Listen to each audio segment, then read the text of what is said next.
The security camera footage is grainy but unmistakable. A figure walks calmly toward the sanctuary doors that Sunday morning. They blend perfectly with the congregation. They know exactly where they're going, what they're planning to do, and they're carrying a gun. What happened inside Riverside Baptist Church that Sunday morning would shatter a congregation, destroy a family, and leave investigators with more questions than answers.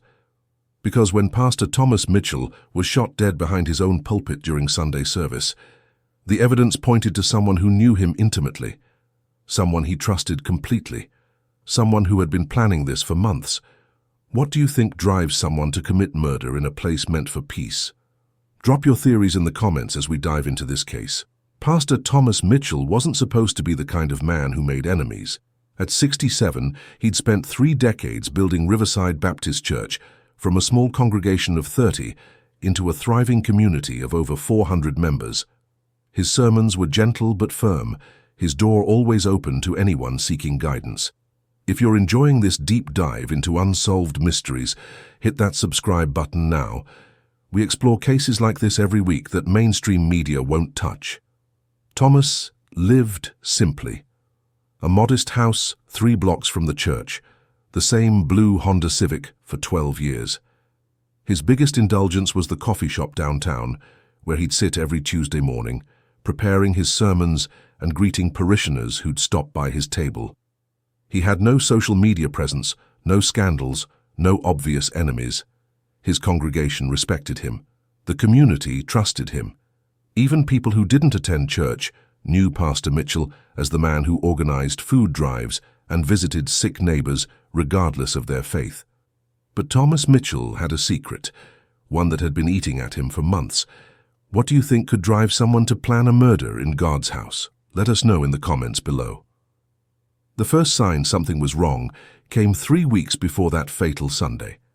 Margaret Reynolds, the church secretary for 15 years, noticed Thomas seemed distracted during their weekly planning meeting. He kept checking his phone, Margaret later told investigators. Pastor Mitchell never checked his phone during meetings. He said it was disrespectful to give anything else attention when you were talking to a person.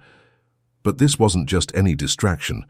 Thomas had been receiving messages that made his hands shake as he read them. The messages came from someone who claimed to know what really happened to Laura Morris. Laura Morris. Remember that name. Laura had been a member of Riverside Baptist for 8 years, a 34-year-old accountant who sang in the choir and volunteered at the children's ministry. She was quiet, kind, and had never missed a Sunday service until 3 months ago, when she simply stopped coming. When concerned church members asked about Laura, Thomas told them she'd moved to care for a sick relative out of state. He seemed genuinely saddened by her departure, mentioning how much the congregation would miss her beautiful voice. But Laura Morris had never left town. Are you starting to see the pattern? Drop your theories below. What do you think happened to Laura? The anonymous messages began arriving in Thomas's personal email in late October. The first one was simple. I know what you did to Laura Morris. Thomas deleted it immediately. Spam, he thought, some sick person playing games. The second message arrived 3 days later. She trusted you. She came to you for help. And you silenced her forever. This time Thomas didn't delete it. His hands trembled as he read it again and again. Who could possibly know about that night? About what Laura had told him? About the decision he'd made that he'd been carrying like a stone in his chest for months? The third message contained a photograph. What do you think was in that photograph? The answer will shock you. It showed Laura's car, a red Toyota Camry, with a distinctive dent in the rear bumper, parked behind the old Miller grain elevator outside town. The grain elevator that had been abandoned for 15 years, the grain elevator where nobody ever went. But the most disturbing part wasn't the location. It was the timestamp on the photo. 3 months ago. The exact week Laura Morris had supposedly moved away. Thomas knew then that someone had been watching. Someone knew the truth about what had happened to Laura, and they wanted something from him. If you're not subscribed yet, what are you waiting for? Hit that subscribe button and the notification bell. Cases like this are exactly why we do this work. The messages continued, each one more specific, more threatening. The anonymous sender knew details that only Thomas could know, details about the night Laura had come to him, terrified and desperate. Details about the choice Thomas had made to protect someone he loved. Details about where Laura's body was hidden. By November, Thomas Mitchell, the man who'd spent 30 years comforting others in their darkest moments, was barely sleeping. He'd lost 15 pounds. His sermons became shorter, more distracted. Margaret noticed he'd started locking his office door, something he'd never done before. Pastor Mitchell believed in an open-door policy, Margaret explained to investigators. He said God's house should have no locked doors during the day, but those last few weeks he'd lock himself in for hours. What would you do if you were receiving these messages? How far would you go to protect someone you loved? The final message arrived on a Thursday, 3 days before the shooting. It was different from the others.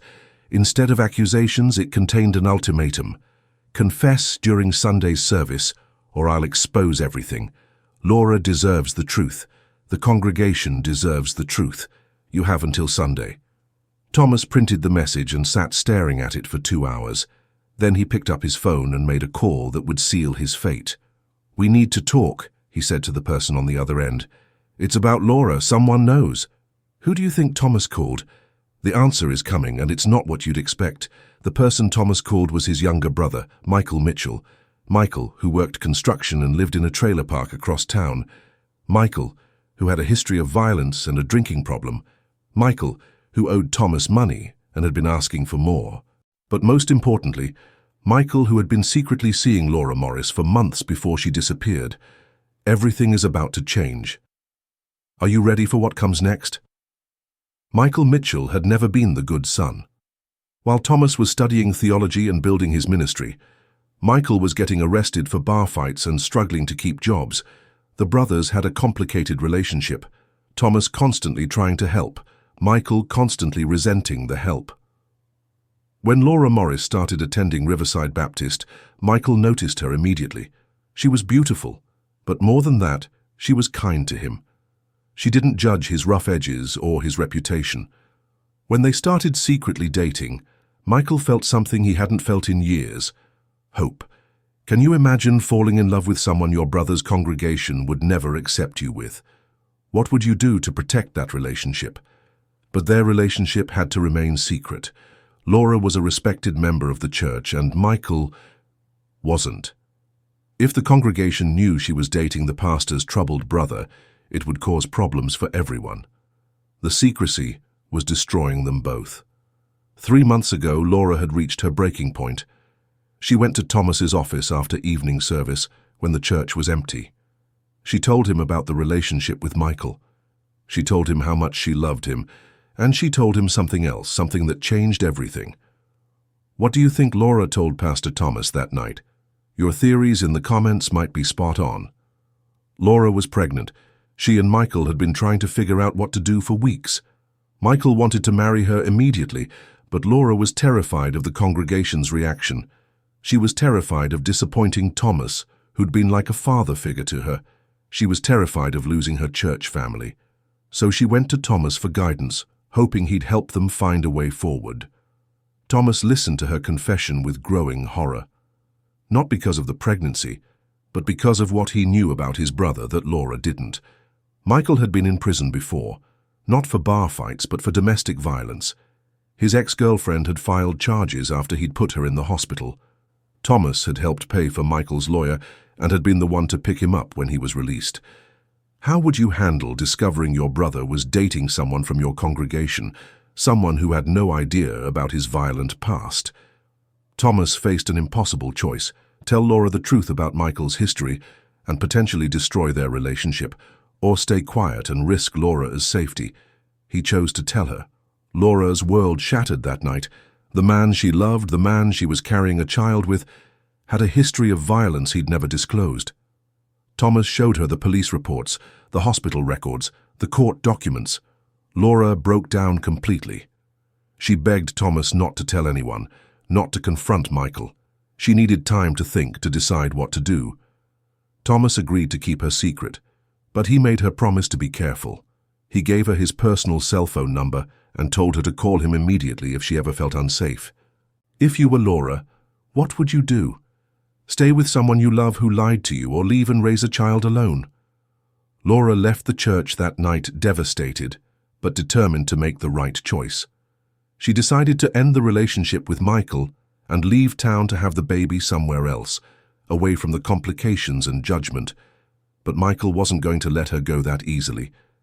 2 days later, Laura called Thomas at 11:30 p.m. She was crying, barely coherent. "He knows," she whispered into the phone. "He knows I talked to you. He's been drinking and he's angry. Thomas, I'm scared." What would you do if someone you cared about called you in the middle of the night, terrified? Thomas didn't hesitate. He drove to Laura's apartment immediately. When he arrived, he found her car in the parking lot, but she didn't answer her door. He used the spare key she'd given him months earlier when she'd had the flu and needed someone to check on her. The apartment was destroyed.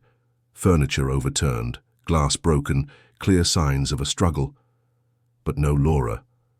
Thomas found her phone on the kitchen floor, shattered. There was blood on the wall near the door. Can you imagine walking into that scene?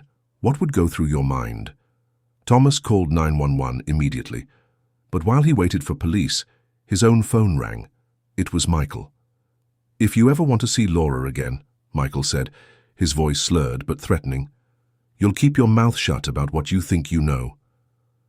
The police arrived and took a report, but without Laura present to file charges, and without proof that Michael had been there, they couldn't do much. They listed Laura as a missing person, but told Thomas these cases often resolved themselves when people came home on their own. Do you think the police did enough? What would you have done differently? Thomas spent the next 3 days searching for Laura. He drove to every place he could think of, called every mutual friend, checked every hospital. He even went to Michael's trailer, but his brother was gone too. On the 4th day, Michael called again. "Meet me at the old grain elevator on Route 9. Come alone, don't call the police or Laura dies." Thomas drove to the grain elevator with his heart pounding. It was a desolate place, surrounded by empty fields and abandoned equipment. Michael's truck was already there. What do you think Thomas found at the grain elevator? The truth is darker than you imagine. Michael was waiting for him, drunk and desperate. But Laura wasn't there. "Where is she?" Thomas demanded. Michael broke down completely. Through tears and slurred words, he told Thomas what had happened. He'd gone to Laura's apartment that night, intending to confront her about talking to Thomas. He'd been drinking, and when Laura tried to end their relationship, he'd lost control. He'd grabbed her, shaken her, and she'd fallen, hitting her head on the corner of the coffee table. The moment that changed everything. Are you starting to understand the impossible position Thomas found himself in? "I didn't mean to hurt her," Michael sobbed. "I loved her. I just wanted her to listen to me, but she wouldn't stop crying, and she said she was going to call the police, and I panicked." Laura had died from the head injury. Michael had panicked and moved her body to the grain elevator, hiding it in the old grain silo where no one would ever think to look. Thomas stared at his brother in horror. The woman who'd trusted him, who'd come to him for help, was dead. And his brother, his own flesh and blood, was responsible. What would you do if your brother confessed to killing someone you cared about? The choice Thomas made next would haunt him forever. Michael begged Thomas to help him. He was terrified of going to prison, terrified of what would happen to him there. He promised he'd never hurt anyone again, promised he'd leave town, promised he'd disappear forever. Thomas faced the most impossible decision of his life. Turn in his brother and see him go to prison for murder, or help cover up the crime and live with the knowledge that Laura's family would never know what happened to her. He chose his brother. This is where everything went wrong. Thomas Mitchell, a man of God, chose to protect a murderer, but the story doesn't end there. Together, they moved Laura's body to a better hiding place deep in the grain silo. Michael left town that night, and Thomas returned to his church carrying a secret that would destroy him. For 3 months, Thomas lived with the knowledge of what had happened to Laura. He told the congregation she'd moved away. He comforted church members who missed her. He led prayers for her well-being, all while knowing she was dead. Can you imagine the weight of that secret? How it would eat at you every single day? But someone had been watching that night at the grain elevator. Someone had seen the brothers together. Someone had photographed Michael's truck. Someone knew the truth. And now they wanted Thomas to confess publicly, or they'd expose everything. Who do you think was watching? Who knew the truth about what happened that night? The anonymous messages had been coming from Margaret Reynolds, the church secretary. Margaret had been working late that night 3 months ago when she'd seen Thomas leave the church in a hurry. Curious and concerned, she'd followed him to Laura's apartment and then to the grain elevator. She'd watched from a distance as the brothers met, and she'd seen enough to piece together what had happened. The person Thomas trusted most had been watching him all along, but why did she wait 3 months to act? Margaret had been struggling with what to do ever since that night. She'd watched Thomas deteriorate under the weight of his secret. She'd seen how the congregation continued to pray for Laura's safe return. She'd watched Laura's family post missing person flyers around town. The truth was eating at her too. What would you do if you witnessed something like this? Would you stay silent to protect someone you cared about? Finally, Margaret couldn't take it anymore. She decided Thomas needed to confess publicly, to give Laura's family closure, and to clear his own conscience. The anonymous messages were her way of forcing him to do the right thing, but Margaret had underestimated how far Thomas would go to protect his brother. Everything is about to come to a head. Are you ready for what happens next? The Friday before the shooting, Thomas met with Margaret in the church office. He'd figured out she was behind the messages and he begged her to stop. Laura's family deserves to know the truth, Margaret told him, and you deserve to be free of this secret. It's destroying you. Thomas broke down and told her everything. About Michael's history of violence, about Laura's pregnancy, about the night she died. He explained why he'd helped cover it up, how he'd been trying to protect his brother. Do you think Margaret was right to force Thomas to confess? Or should she have kept his secret? Margaret listened with growing horror. She'd thought Laura's death was an accident, but learning about Michael's violent past and Laura's pregnancy made it clear this was murder. You have to tell the police, Margaret insisted. You have to tell the congregation. Sunday morning during service.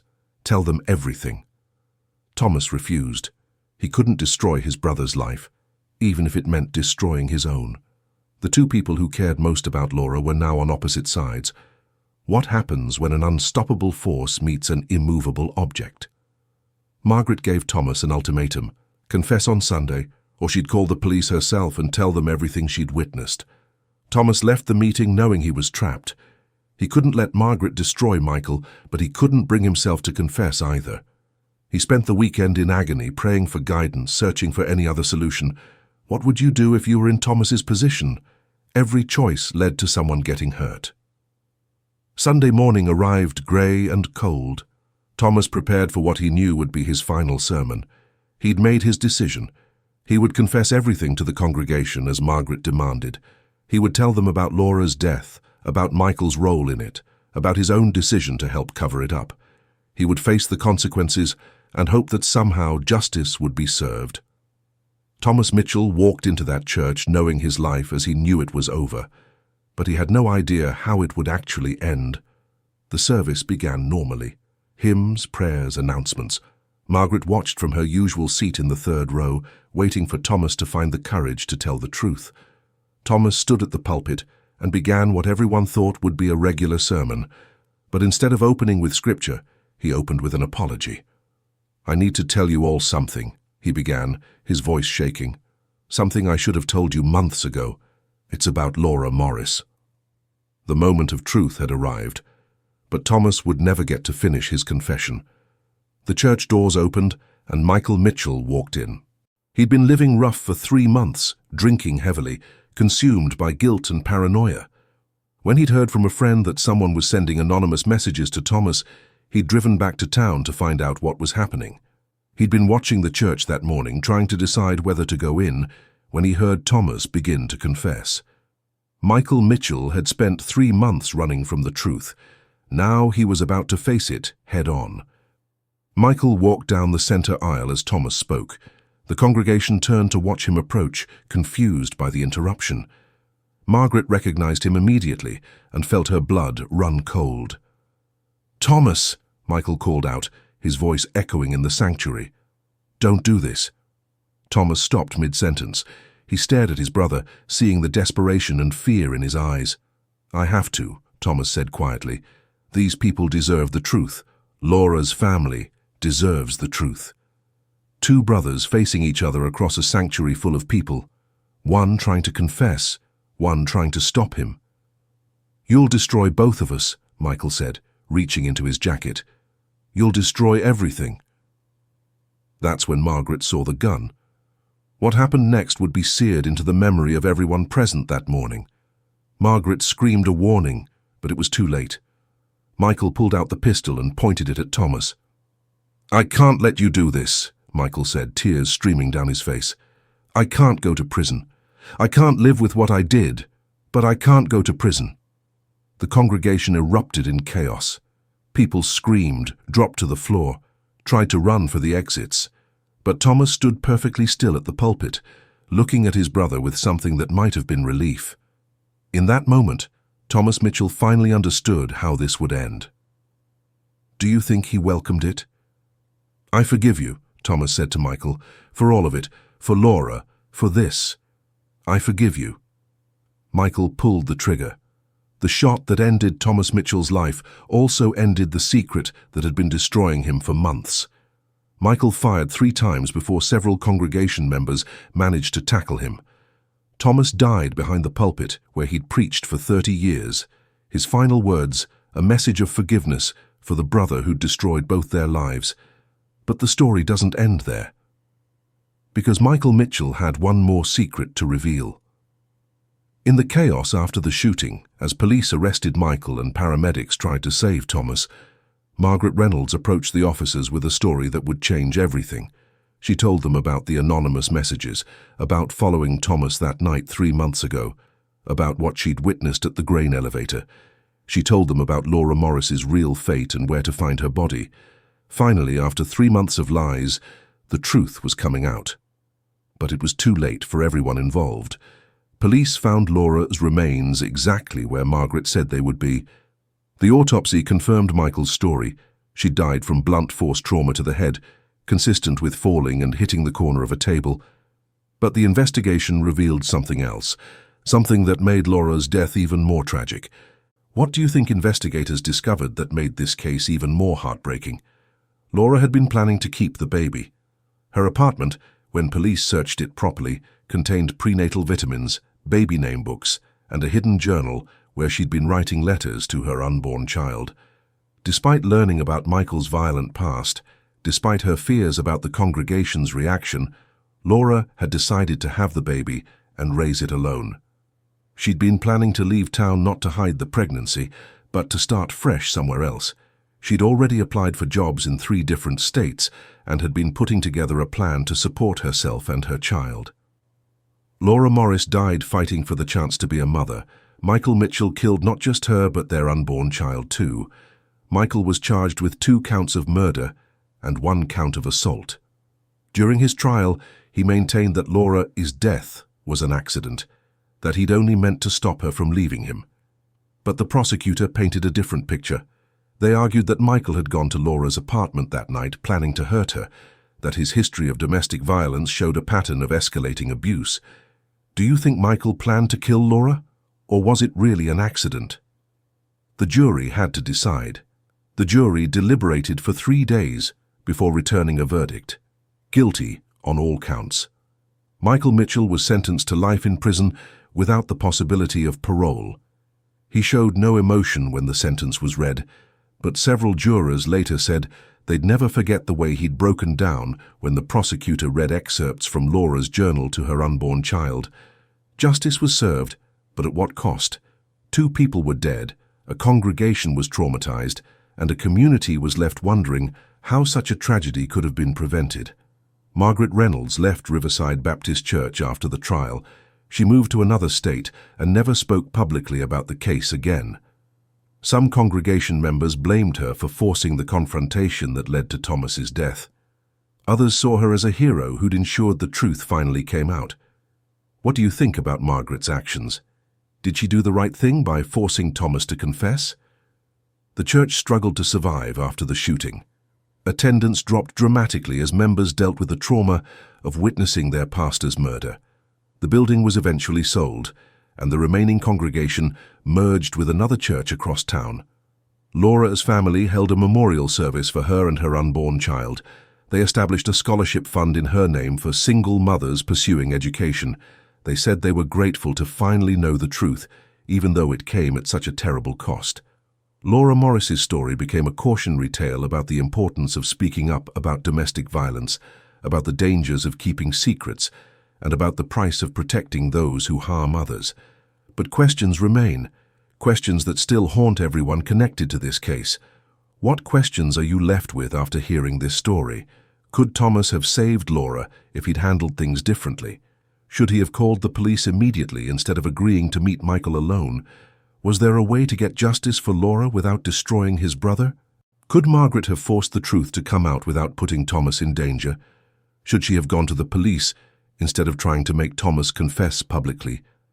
And the biggest question of all, how many other Laura Morris are out there, trapped in relationships with violent partners, too afraid to ask for help? The case of Laura Morris and the Mitchell brothers serves as a stark reminder that domestic violence can happen to anyone, in any community. It shows how secrets and shame can prevent victims from seeking help, and how good people can make terrible choices when they're trying to protect someone they love. Laura deserved better. She deserved to live, to raise her child, to find happiness. Her death was preventable, if only someone had been willing to speak the truth sooner. Today, 3 years after the shooting at Riverside Baptist Church, the case remains a source of fascination and debate. True crime podcasts have covered it extensively, each trying to answer the question, what could have been done differently? If you're moved by stories like this, stories of victims who deserved justice, families who refused to give up hope, and communities forever changed by tragedy, then you understand why we do this work. Laura Morris's story reminds us that behind every headline is a human being with hopes, dreams, and people who loved them. Her death wasn't just a statistic, it was the end of a life full of potential. Thomas Mitchell's story shows us how good people can make terrible choices when they're faced with impossible situations. His decision to protect his brother cost Laura her life and ultimately cost him his own. What would you have done in Thomas's position? It's easy to judge from the outside, but when family loyalty conflicts with moral duty, the choices become much harder. Margaret Reynolds' story illustrates the difficulty of doing the right thing when doing so might cause more harm. Her decision to force the truth ultimately led to justice for Laura, but also to Thomas's death. And what about the congregation? How do you rebuild faith after witnessing such betrayal and violence in your place of worship? The survivors of Riverside Baptist Church have moved on with their lives, but they carry the trauma of that Sunday morning with them. Some have found peace through counseling and prayer. Others have struggled with questions about faith, justice, and human nature. If you or someone you know is in an abusive relationship, please reach out for help. Laura's story doesn't have to be repeated. The National Domestic Violence Hotline is available 24/7 at 1-800-799-7233. Local law enforcement, counselors, and domestic violence shelters are also available to help. Because every Laura Morris matters. Every person trapped in an abusive relationship deserves a chance to escape safely. The case of Laura Morris and the Mitchell brothers isn't just a true crime story. It's a reminder of how quickly lives can be destroyed by violence, secrets, and the failure to act when action is needed most. Laura's death was preventable. If Michael had been honest about his past, if Thomas had prioritized Laura's safety over family loyalty, if Margaret had gone to police instead of trying to force a public confession, any of these actions might have saved lives. But we can't change the past. We can only learn from it and try to prevent similar tragedies from happening again. The search for answers continues, and hope never dies. Not for justice, not for healing, not for preventing future victims. If this story moved you, if it made you think about the importance of speaking up about domestic violence, if it reminded you that every victim deserves justice, then hit that like button and let us know in the comments. And if you're not subscribed yet, what are you waiting for? Every week we dive deep into cases that matter, stories that need to be told, and mysteries that deserve answers. Your subscription helps us continue this important work. Hit that notification bell so you don't miss our next investigation. And please, share this story with someone who needs to hear it. Your voice might be exactly what's needed to help someone in danger. What detail in this case affected you the most? What do you think could have been done differently? Do you think justice was truly served? Let us know in the comments below. What case should we explore next? Let us know what mysteries you want us to investigate. Until next time, remember, every victim deserves to be remembered, every family deserves answers, and every case deserves justice. The search for truth continues.